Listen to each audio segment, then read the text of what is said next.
Hey guys, welcome to another episode of Chewing the Fat. Today I have a very special guest with me, Miss Lauren Baxter. How are you? Good, thanks. Excited. Lauren's lost 15 kilos right alongside me.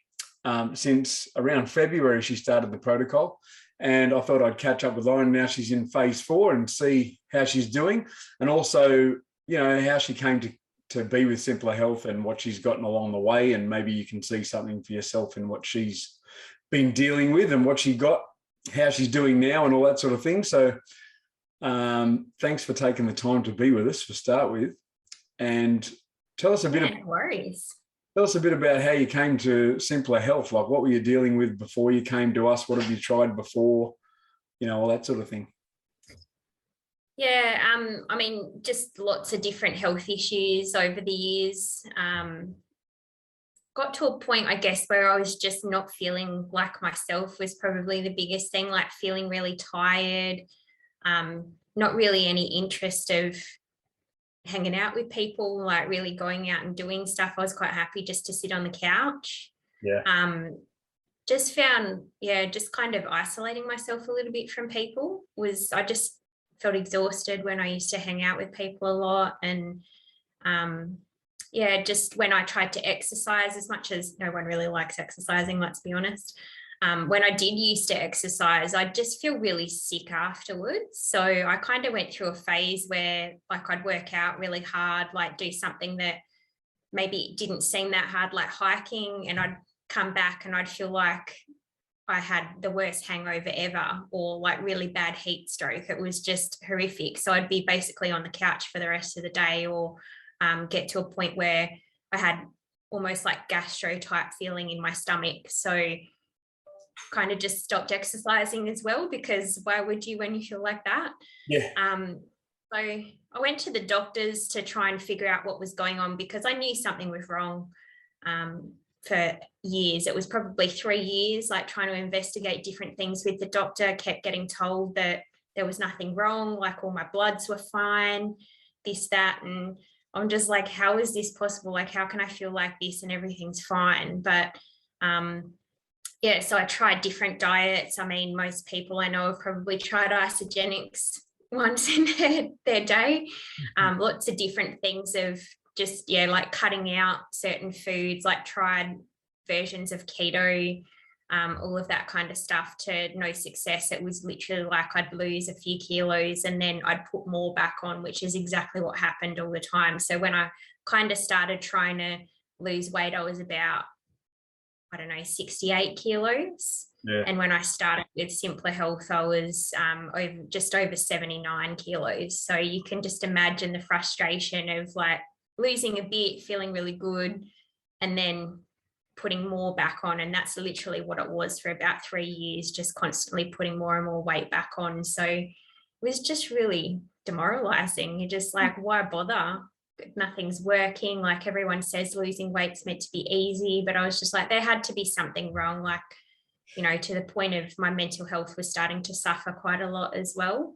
Yeah. And obviously because of that kind of stuff, my relationship was suffering a lot. My hubby's been very tolerant over the years, but it's just not when you just feel really horrible in your own skin. That's kind of the easiest way to explain it. I just felt horrible in my own skin, didn't know who I was anymore. Sounds a bit, philosophical or whatever you want to say, but it was almost like looking in the mirror. I just didn't even recognize who I was anymore. So, so obviously you being one of my mates caught up with you at a party, as the party discussion always seemed to be. When I was in phase 1, I remember seeing you at the party. Yeah. Going, oh, hi, how you going? Yeah, I need to lose weight and all that sort of stuff. It took a bit. What did you go through in that process when you were seeing me losing the weight, and what you were going through trying to lose the weight and all that sort of stuff? What, was there anything you were bumping up against there to actually get on board, or were you? Yeah, I think it's in your head, because you kind of hear whispers, obviously when you don't talk to you or Dean directly about what's actually involved in protocol, it's oh, but it's just keto. I can do keto on my own. I can do that.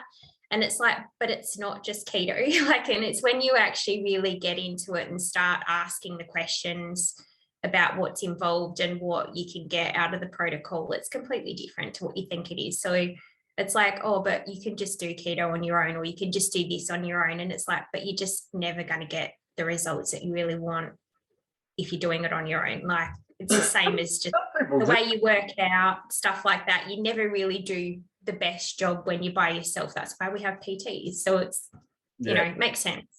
Yeah, for sure. I mean, for some, look, some people are disciplined enough to take that on, but I mean, generally those people that jump on those, the latest fad or bandwagon or whatever you want to call it, dieting and stuff like that, are generally pretty good anyway.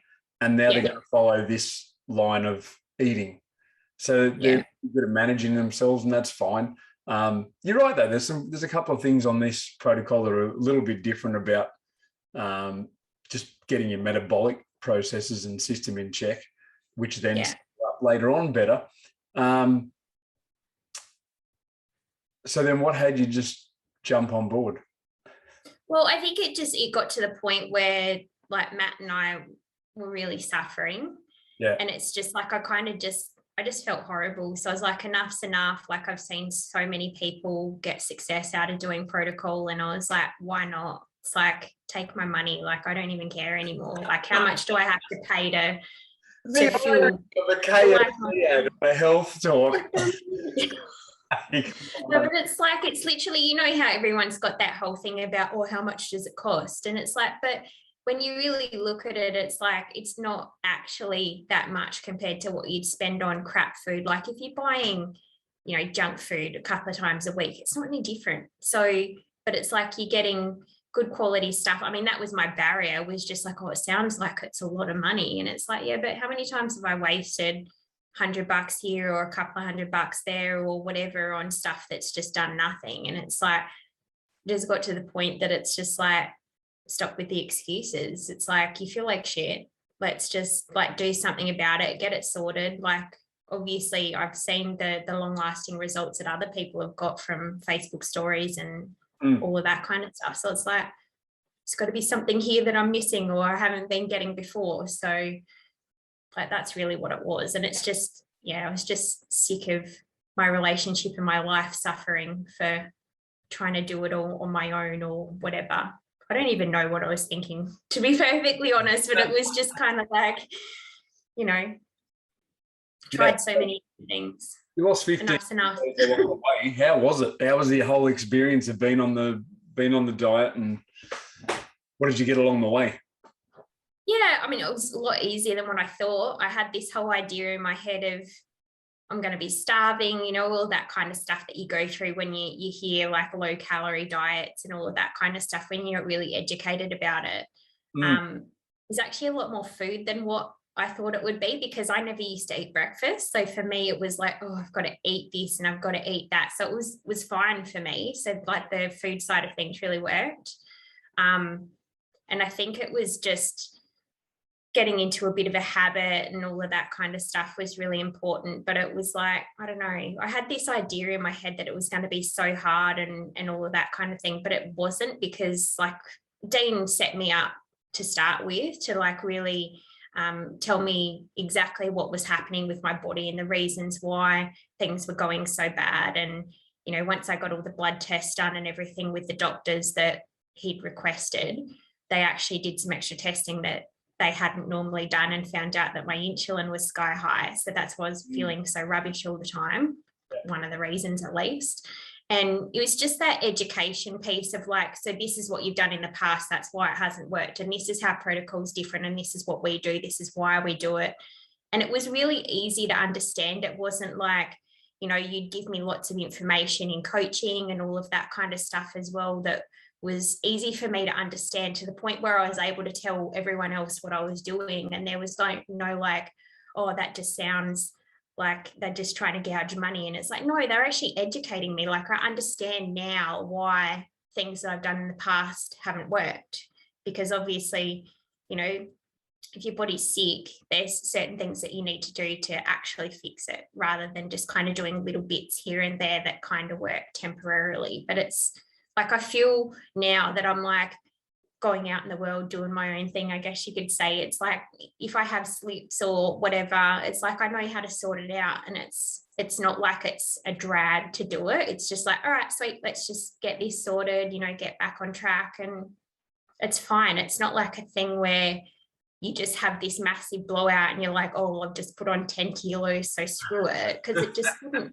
like, it wouldn't happen because of the way that you've just been doing it for so long and just been in that headspace of like, this is what healthy looks like. That's the biggest thing to me, is like, yeah, it is kind of a diet, but it's not really. It's like a massive lifestyle change. You've got all of that backing of health.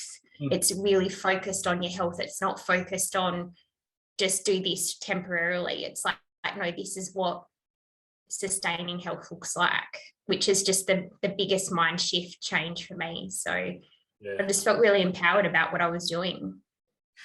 Yeah, it makes it easy when the results come through, you know, week in, week out, and you're just feeling better all the time. And, you know, especially after you say, you go to all these different people and say, I'm dealing with this, I'm dealing with that, what can you do? And they're like, oh, well, you know, there's nothing really wrong with you and all that sort of thing. And all of a sudden the light comes on. And what I found was exactly what you said then about explaining it to people. And I have this conversation with people I'm coaching now. It's like, when you get your head around what's going on, it's a great conversation piece, because, you know, people want to test you and try and push you and say, you know, you're out with family, one day is not going to hurt you and all this sort of stuff.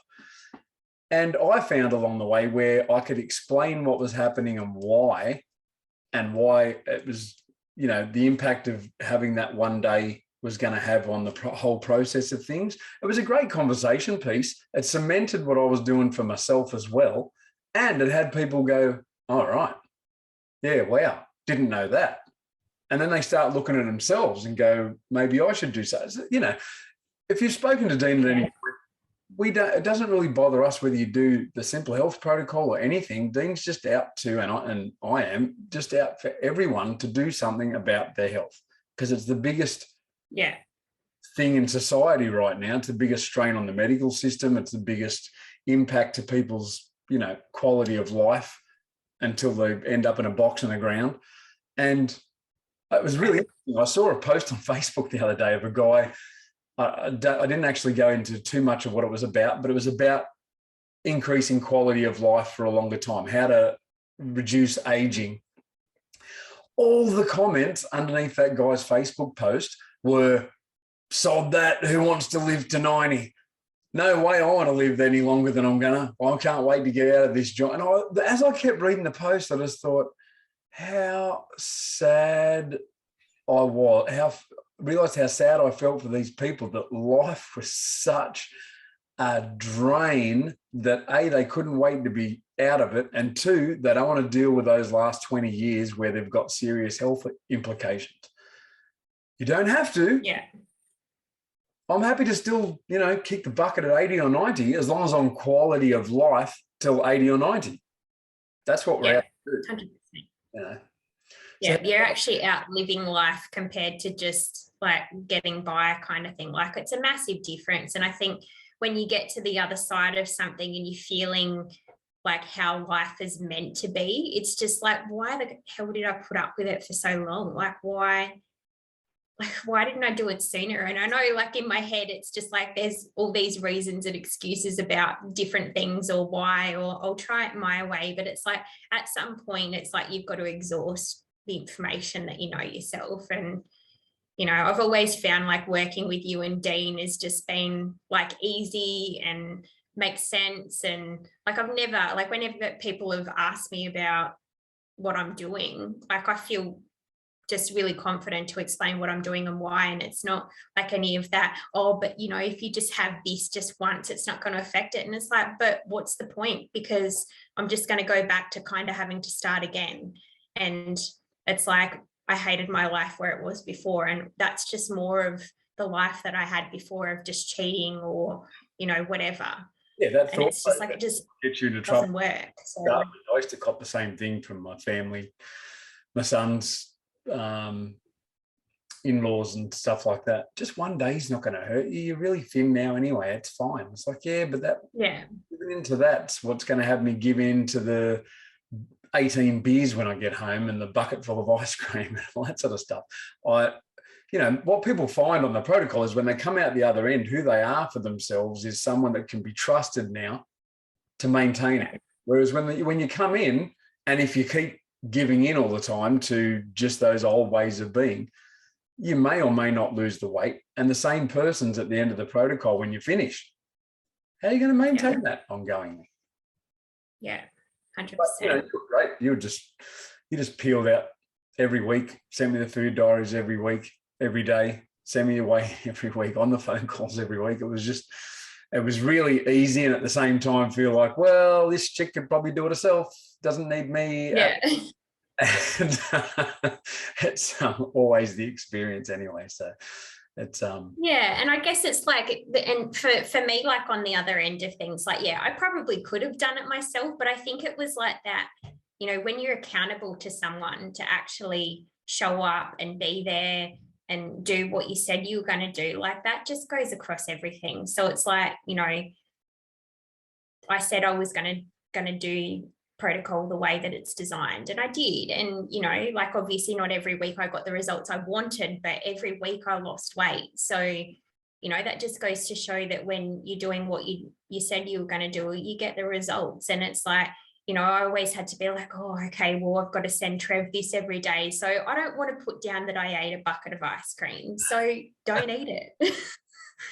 Because it's just like, that's just not how it's designed. So and that's the thing. It's like when you've got to like report back to someone to say, this is what I've eaten today. It's like, well, now I have to really think about what I'm going to eat, because otherwise I'm going to, get wrapped over the fingers. Not really, but you know what I mean? It's like, yeah. We caught up recently and I bought a weight vest up for you to put on with that 15 kilos you lost. How was that? Yeah, it was very, very interesting. The biggest thing I noticed, like I was just kind of walking around the house a little bit, and then I went up and down the stairs, and just how much I had to lean forward just to try and balance myself going up the stairs, because I've noticed my postures change quite a lot as well. Like I've still had a bad back for a long time, but it just like, I just noticed how I just felt like I just had to hunch like this. And it was just horrible. I was like, oh, and even I got Matt to pick me up, and he's just like, yeah, there's definitely some difference there. So, I mean, he can lift pretty heavy weights. So. He was struggling. You could hear it. Oh, yeah, you're a bit heavier. But it's like, when you take 15 kilos off of it, like I essentially lost about 20% of my body weight. So, it's a massive difference. And obviously the funniest thing was when I came back to Dean saying how much I was going to lose. I'd actually spoken to my GP, and I was like, oh, I reckon my goal weight should be about 66. And he's like, nah, I think you need to lose more than that. And I just looked at him, I'm like, how the hell am I going to lose any more than that? And he just goes, you need to. And I was just in this whole world of how in the hell am I going to do that? But then as soon as I said to Dean that my goal weight was 62, he's like, good, I'm happy with that. So I was like, now I've told him that it's 62, so I better sort it out. But it's just, you just get into this whole thing about, like, to me, I was like, when I met Matt, I think I was about 61 to 62 kilos. And I was like, that was 15 years ago. It's like, how the hell am I going to be the size that I was like in my early 20s? Like, it's just no comprehension of just what's happened to your body over those years, and, the sickness and all of that kind of stuff that's involved. Everything just becomes normal. Like that's what I tell people a lot. It's like how much stuff showed up after I come out into phase 4 that the effects of different things had on my body. That was just every day for me. That I was just completely oblivious to. It was just blind out of my view. And then all of a sudden, wow, I was dealing with this on a daily basis and didn't even know it. No wonder I was getting up all the time. No wonder I was, struggling to pull my rings off over my fingers and dealing with indigestion and heartburn all the time when I woke up. 2 o'clock in the morning, with that dreaded feeling of crap, I've got my lantern in the cupboard, and you walk downstairs to get it. I haven't had a hit of gout since I stopped. It's been over a year now, and haven't had any. And I feel like some of the stuff that I've noticed is things like just pain that I had in my body that's gone as well. Like I had the indigestion and all of that kind of stuff, like lots of stomach issues that I thought I had food allergies and all of that kind of stuff, which has basically disappeared. But yeah, it's just the other aches and pains, like sore knees, sore shins that I used to get just randomly, and like a sore back that was constantly a problem. Now all of a sudden I don't have a sore back anymore, and I haven't really done anything different. Like I work out a bit and I do yoga more than I used to, but really nothing's changed. So I'm just like, so clearly that's related. That confidence of being able to stand up straighter now too will help immensely. Yeah. And I was actually just saying to Dean yesterday, he dropped some stuff off for me, and I mentioned to you before when I went and saw that movement specialist a couple of weeks ago, Tom Roman, and I've been taking on a few of the things that he's mentioned about how I walk and how I run and how I do certain things when I'm training, and things to take notice of, to activate, and things like that. I'm just getting punished in areas of my body I didn't know I had. And I'm not doing anything different, just, focusing on activating certain muscles and stuff while I walk, and making sure my legs are moving straight instead of crossing over like they used to. It's just a totally different headspace to be in, and train your brain into, but it's making a big deal. I can see why my knees were screwed, walking like that all the time. And that's just been phenomenal. So it doesn't take much, is what I'm getting to make a big difference in those areas of the body. Yeah, and it's even just like going back to the designer protocol, like I was kind of doing protocol type stuff often as well, but it's those foods that are obviously not so great for inflammation and all of that kind of stuff. You throw a little bit here and a little bit there, and it's just those little bits here and there that actually add up to quite a lot. And it's just like you're saying, like a little bit of a difference can have a huge effect. It's like, you cut certain things out, or you retrain how to walk, or all of that kind of stuff. Like one of the things I was having issues with was a lot of my core and my legs were not activating properly. So all my muscles were underactive. So that's why I was getting back pain. And now all of a sudden, like I've noticed, because I've lost a lot of the fat around those areas, I notice when those muscles are activated now.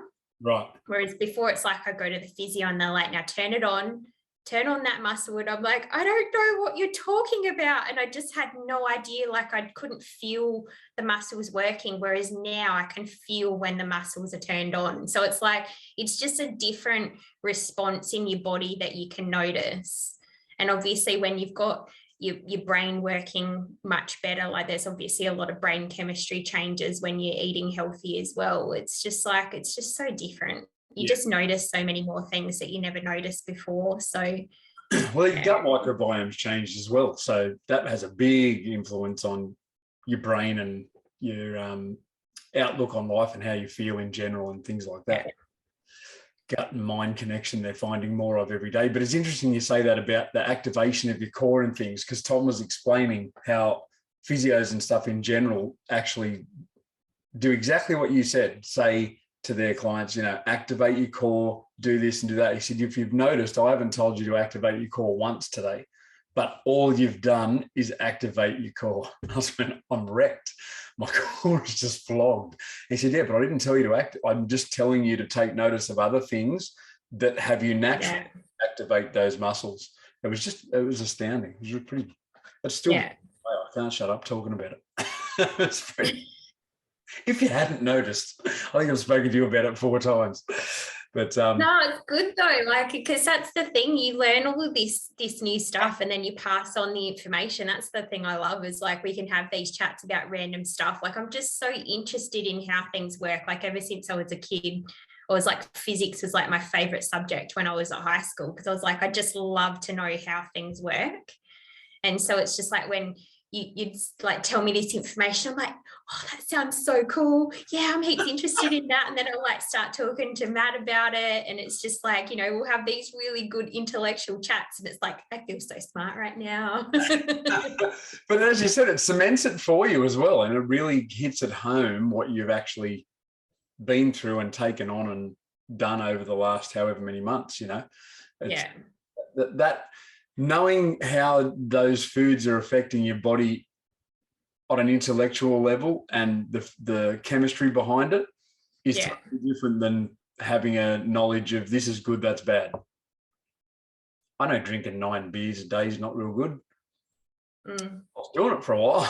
But when you have that as lived experience of recalibrating that machine that's your body and then seeing the effects that it has as an objective view about it, it's just insane. It's really opens your eyes and has you be more accountable than just knowing something's good for you or bad for you. No one cares. And I think it's just like the. Have you had pizza? How many times have you had pizza since you finished the protocol? Because early on, quite a few times. Come on, I'm just craving pizza. I want. And then you see these recipes of people making pizzas with cauliflower bases and stuff, and I'm like, yeah, no, I'm good. It's not pizza, mate. It really isn't. Towards the end, I'd send you a couple of like new Chicago style pizza joints and say, "Go cop this, Lauren." Oh, you bastard! Screw you, Trev. I still have to tee that up. That's awesome. All right, well, congratulations. And, thanks for trusting us and taking it on, and look forward to catching up with you again soon and maybe doing another one in a year and seeing where you're at. That'll get you on the hook. Now you've got to keep it off. No, I've got to stay healthy. I just wanted to say, like, thanks for sharing as well, because I think it's one of those things that it's like sometimes it feels a bit daunting to kind of tell people about stuff. Like, I know you have no issues with that, but I think that's one the biggest important things that I've found as well is just like you don't really know the difference to someone's life you can make when you just tell them what you're up to and, you know, like really be confident in what you're doing. Like I never had a waver about what I was doing and why I was doing it. And obviously Matt backed me 100%, which helps. Like when you've got your partner that's backing you 100% and literally like, don't mess with her. And he's like, you know, being my champion and eating the foods that I was making and all of that kind of stuff. It makes a massive difference when you've got your family on board. So there was just no issues. I was just like, yeah, well, if we're doing takeaway or whatever, that's fine. I'll bring my own food. And everyone was like, oh, really? And it's like, yeah, I'm good. And they're just like, oh, but why? Like, you know, we've got all this nice food. And I'm like, yeah, great. It's nice food, but I'm not eating that right now. I'm eating this and I'm quite fine with it. It's like, I almost call you. And it's like, no, not really. I like the food I'm eating. Are we here for the food or are we here to catch up with each other? If it's about the food, just drop it and see you later. That's right. It's just like, and that's the thing, like there's many, many more catch-ups that you can have when you're healthy. It's like, it's not forever. You know. Exactly right. Well, thanks for taking it on. Thanks for being a model coachee. It was a pleasure. And catch up for our Chicago deep dish pizza soon. Sounds good. I hope you got something out of that, Lauren's journey, and heard something that may have related to something you're going through or dealing with or been trying to overcome or all of that sort of stuff. If you have, just reach out, send us a message. We're always here to help, and look out for another episode. We've got some really exciting Chewing the Fats coming up with Dean and some of our expert advisors to the Simplr Health team. Some like world leading experts that are on the way. So look out for that, and we'll see you soon. See you, Loz. See ya.